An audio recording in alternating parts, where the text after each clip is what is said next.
의를 위하여 고난을 받으면 복이 있는 자라고 이제 앞에서 제가 말씀드렸죠. 베드로가 먼저 고난에 대한 성격들을 얘기합니다. 내가 죄를 지어서 내가 잘못해가지고 내가 노력하지 않아서 받는 그 고난은 복이 아니라 단 전제적으로 뭡니까? 의를 위하여 고난을 받았을 때 복이다라고 얘기를 합니다. 그러면 성경에서 말하는 이 의가 뭐냐고 하면 완벽한 사람이 되어라는 말이 아니에요. 도덕적으로 남들보다 더 우월해라라고 말하는 게 아니에요. 베드로전서가 말하는 이 의는 하나님의 뜻에 순종하려는 삶을 말하고 있다는 겁니다. 다시 말해서 우리가 말씀에 순종하고 또 예수님을 닮아가려고 하는 선택들, 그리고 세상의 방식과 타협하지 않는 그 태도들이 의를 지켜나가는 것입니다. 왜냐고 하면 초대교회 성도들이 이런 고난들을 되게 많이 겪었어요. 왜냐하면 그 시대에 고통받는 이들을 향해서 쓰여진 책이기 때문에. 자, 초대교회 성도들은 신앙을 지키기 위해서 사회에서 왕따를 당했습니다. 배제가 되어졌어요. 그리고 그리스도인이라는 이유만으로 사람들에게 손가락질 당하고 조롱을 받았습니다. 그리고 그 시대에 예수 그리스도를 믿는 가족이 있다라고 하면 그 가족 내에서도 가족의 관계가 깨어지기도 하고, 내가 예수 믿는 것 때문에 직업이라든지 그 생계에 위협을 받았던 그 시대 가운데 베드로는 믿음을 지키려는 그 성도들에게 복에 대해서 다시 한 번 더 얘기를 해주는 겁니다. 너희가 잘못해가지고 고난을 받는 게 아니라, 하나님이 힘이 없어가지고 너네들에게 고통을 허락해 주시는 게 아니라, 복을 주기 위해서 그는 고난과 고통을 허락해 주신다는 것들을 우리가 말씀을 통해서 기억하셔야 됩니다. 많은 사람들은 내가 지금 고난을 받으며 나는 잘못해서 실패했다라는 그런 생각들을 가지고 있는데, 보세요. 복은 나의 잘못된 행동에 대한 결과가 아니라 주님이 나를 복 주시는 자리에 부르기 위해서 그것들을 허락해 주셨다는 것들을 우리가 기억하셔야 됩니다. 다시 말해서 의를 위하여 받는 고난은 실패의 증거가 아니라 하나님의 인도하심에 복의 자리로 우리가 인도를 받고 있다라는 증거라고 우리가 잘 알 수 있습니다. 우리가 알고 있는 예수님도 그랬죠. 예수님은 죄가 없으시고 가장 의로우시지만 누구보다도 가장 많은 고난을 받으셨습니다. 우리가 알고 있듯이 그분은 아무런 죄가 없지만 그 당시 가장 죄질이 나쁜 죄인들에게 허용되어졌던 십자가형을 겪으셨어요. 죄인이 정말로 질이 나빠가지고 당할 수 있는 모든 그 고통을 예수님은 친히 다 받으셨다는 거예요. 그런데 그는 단 한 번도 후회하거나 원망하지 않고 묵묵히 아버지의 뜻이라면 내가 순종하겠다라는 마음으로 그 십자가의 모든 형벌을 다 겪으시다는 겁니다. 결국 어떻게 됐습니까? 우리가 알고 있듯이 예수님이 부활하셔가지고 뭡니까? 그 부활하심으로 말미암아 우리에게 구원의 역사가 일어난 것처럼, 우리가 지금 의를 위하여 내가 말씀에 순종하는 것 때문에 내가 지금 어떤 고난이나 어려움이 당했다라고 하면 그것들을 힘들어할 필요가 없다라는 거예요. 그것들을 부끄러워할 필요가 없다라는 거예요. 내가 믿음을 지키는 것 때문에 내가 우리 가정에 문제가 생기고 재정에 문제가 생기고 질병이 생긴다라고 하면 사람들이 그것 때문에 나의 얘기를 하는 그 얘기를 들었을 때 대부분 사람들이 움츠러들어요. 의를 위하여 내가 받는 그 고난은 복의 자리로 인도해주는 길이기 때문에 뭡니까? 당당해도 된다라는 거예요. 그래서 우리가 예수 그리스도를 쫓아가는 그 길, 그리고 말씀에 순종하는 그 길이 분명히 쉽지는 않을 거예요. 그 힘들고 어렵지만 그럼에도 불구하고 그 자리가 복의 자리인 줄 우리가 말씀을 통해서 믿으시기 바랍니다. 그럴 때 우리 주님은 가장 좋은 것들로 우리 가운데 채워주신다는 것들을 우리가 믿으시기 바랍니다. 자, 그들이 두려워하는 것을 두려워하지 말며 근심하지 말라라고 얘기합니다. 자, 베드로가 고난 이야기를 하다가 갑자기 고난의 길, 의를 위하여 고난을 받으면 복의 자리로 가는데 갑자기 두려워하는 것들을 두려워하지 마라, 그리고 근심하지도 말라라고 얘기를 하고 있습니다. 자, 뭐냐고 하면 베드로가 볼 때 우리에게 주어진 고난이 클까요? 두려움이 클까요? 사람들은 그 두려움보다는 그 고난이 훨씬 더 크다라고 생각했는데 엄밀히 들어가 보면 고난보다 더 무서운 게 두려움이라는 거예요. 두려움은 뭡니까? 현재의 일입니까? 미래의 일입니까?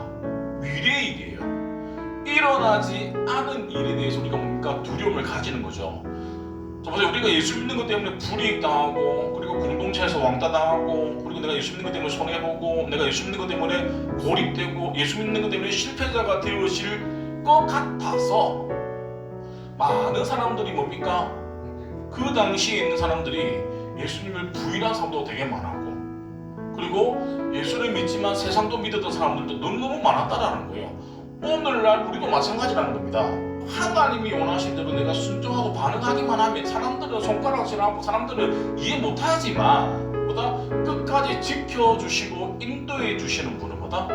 예수 그리스도라는 거예요. 그래서 우리가 사람들이 뭐라 하든 나는 말씀에 순종하기만 하면 하나님이 우리를 붙들어 주신다라고 했는데, 근데 성경에 보니까 고난보다 뭐다?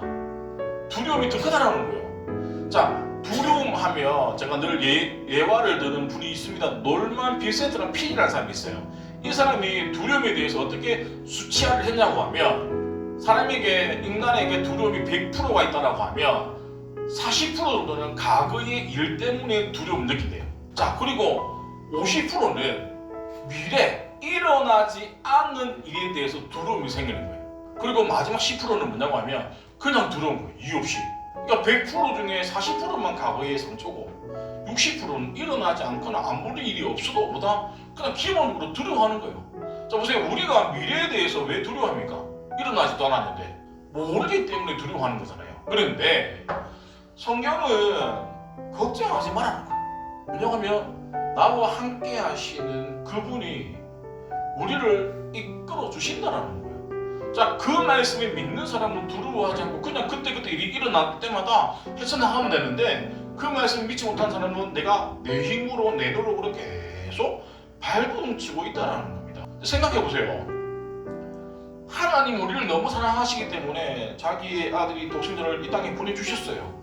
우리랑 맞바꿨어. 그러면 절대 우리를 어려움이나 고난 가운데 내버려 둘까요? 둘 수가 없어요.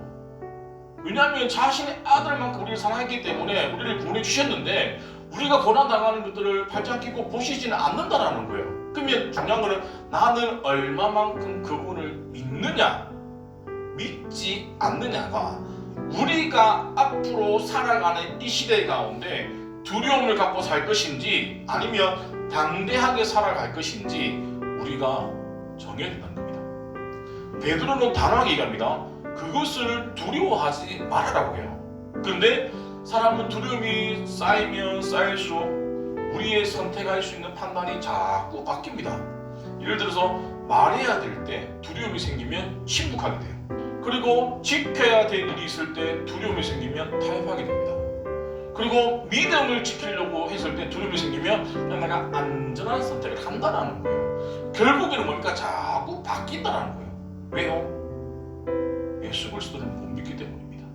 여호수아 1장에 보면 6절과 7절과 9절에 어떻게 나와 있냐고 하면 하나님이 여호수아에게 강하고 담대하라 강하고 담대하라 총 3번을 얘기합니다. 얼마나 강하지도 않고 담대하지도 않았으면 이렇게 얘기를 했을까요? 그런데 마지막 18절에 보면 누구든지 당신의 명령을 거역하면 당신의 말씀을 순종하지 아니하는 자는 죽임을 당하리니 오직 강하고 담대하소서. 이 상황만 보더라도 뭐다? 백성들이 믿음이 훨씬 더 있는 것 같죠? 근데 우리가 알고 있는 믿음은 누가 더 있습니까? 여호수아라는 거예요. 뭐냐고 하면 믿음은 한때 열심히 했던 거 가지고 우리의 믿음을 정의드릴 수가 없다는 거예요. 믿음은 현재 진행이라는 거예요. 왕년에 내가 열심히 기도하고 내가 왕년에 열심히 봉사하고 헌신했는 게 중요한 게 아니라 지금 내가 어떻게 헌신하고 있는지를 보다 주님이 보신다는 거예요. 그게 뭐다? 믿음이라는 거예요. 그래서 우리가 기억해야 될 것이 뭐냐고 하면 믿음은 끝까지 지켜야 됩니다. 자, 그런 사람에게 뭡니까? 베드로가 고난 속에 있을 때 복이 있다라고 말할 수 있다는 거예요. 두려움을 가진 이유 중에 하나가 이게 좀 끝을 모르기 때문이죠. 마찬가지입니다. 우리의 미래가 불확실하기 때문에 많은 사람들은 우리의 미래를 지키기 위해서 돈을 모읍니다. 그런데 우리 인간의 미래를 알 수가 없다는 거예요. 우리 코로나 때 다들 힘들었는데 돈을 많이 벌었던 회사가 있습니다. 뭘까요? 마스크 회사. 자 보세요. 우리 동네 위에 보면 정립회관 있잖아요. 원래 정립회관에 보면 장애인들을 위해서 장애인들이 이제 일을 할 수 있는 그게 있어요. 정립전자라고. 전자해가지고 월급을 받아서 정립회관 쪽에서 기숙사를 줘가지고 그때 기숙사로부터 한번 되게 싼 금액이었어요. 금액이 작은 금액을 내고 생활할 수 있도록 해줬는데 갑자기 코로나가 시작되니까 회사가 안 되니까 마스크 회사로 바꿨어요. 그 뒤로 내가 이제 그분을 연락이 안 돼가지고 한번 찾아봤습니다. 그래서 정립회관에서 마스크 사업이 잘 되고 있는지 보니까 사업 실패로 문을 닫았대요. 만약에 사람이 코로나가 언제 시작하고 언제 끝날 줄 알았다고 하면 돈을 떼도 벌었을 거죠. 왜냐면 코로나 끝날 그쯤에 덤핑해가지고 팔고 회사도 비싼 거 갖고 팔면 되는데 뒤늦게 합류한 사람들은 쫄딱 망한 사람들이 한두 명이 아니라는 거예요. 자, 뭐냐고 하면 우리는 우리 인생의 끝을 아무도 몰라요. 그렇다라고 하면 우리의 인생을 끝을 아는 그분에게 우리가 믿고 나아갈 수밖에 없다는 거예요. 그래서 우리는 하나님이 이끄시는 대로 저리 보내시면 저리 가고 이리 가라면 이리 갈 때에 우리가 두려움 없이 평안하게 우리가 이 땅에 살아갈 수 있습니다. 그게 뭐다? 복 있는 사람이랍니다. 그래서 우리 모두 다 우리 열방의 가족들이 다 복의 자리에 나아가기를 간절히 축원드립니다.